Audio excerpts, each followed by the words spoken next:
Neanderthal man ये करीब 50,000 साल पहले सेंट्रल एशिया में रहते थे। इनका सबसे पहला फॉसिल 1856 में निएंडर वैली जो कि जर्मनी में है वहां पाया गया था और इसी की वजह से इनका नाम निएंडरथल मैन रखा गया।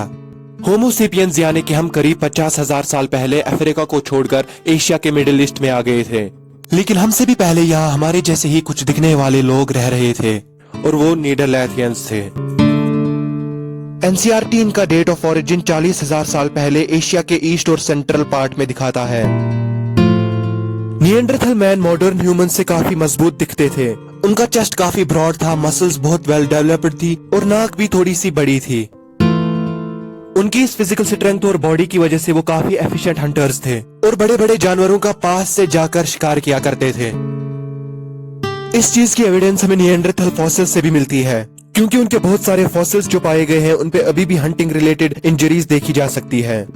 एनसीईआरटी ने नीदरलैंडियंस की सोशल लाइफ के बारे में भी थोड़ा सा मेंशन किया है। वो खुद अपने घर और कपड़े बनाते थे, एडवांस्ड टूल्स का इस्तेमाल करते थे और अपने मरे हुओं को दफन भी करते थे। और वो ऐसे पहले होमिनिड थे जो एक तो अपने लोगों को दफन करते थे और उनकी ग्रेव साइट्स को फूलों से भी सजाया करते थे। पर सबसे रिमार्केबल फैक्ट जो उनके बारे में है वो उनका लार्ज ब्रेन साइज है। ऐसा माना जाता है कि उनका ब्रेन जो था वो प्रेजेंट डे ह्यूमन से साइज में थोड़ा सा बड़ा था। अकॉर्डिंग टू एनसीईआरटी उनकी क्रेनियल कैपेसिटी 1400 क्यूबिक सेंटीमीटर थी और प्रेजेंट डे ह्यूमंस की क्रेनियल कैपेसिटी जो है वो ऑन एवरेज 1350 क्यूबिक सेंटीमीटर पाई जाती है।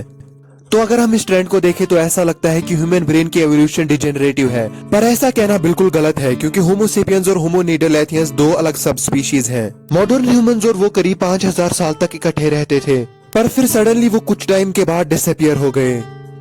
कुछ साइंटिस्ट्स का ऐसा मानना है कि होमो सेपियंस और नीदरलैंडियंस ने आपस में शादियां कर ली और होमो सेपियंस की ज्यादा पॉपुलेशन होने की वजह से धीरे धीरे होमो नीदरलैंडियंस की पॉपुलेशन घटने लगी और वो एक्सटिंक्ट हो गए।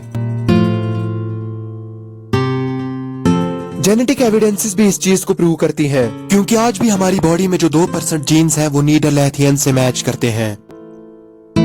कल्चर का होना और मॉडर्न ह्यूमंस से ज्यादा क्रेनियल कैपेसिटी होना इस चीज की तरफ हिंट देता है कि होमो नीदरलैंडियंस एक्चुअली में काफी इंटेलिजेंट स्पीशीज थी और उनका इस तरीके से सडनली एक्सटिंक्ट हो जाना इस चीज को और भी इंटरेस्टिंग बनाता है।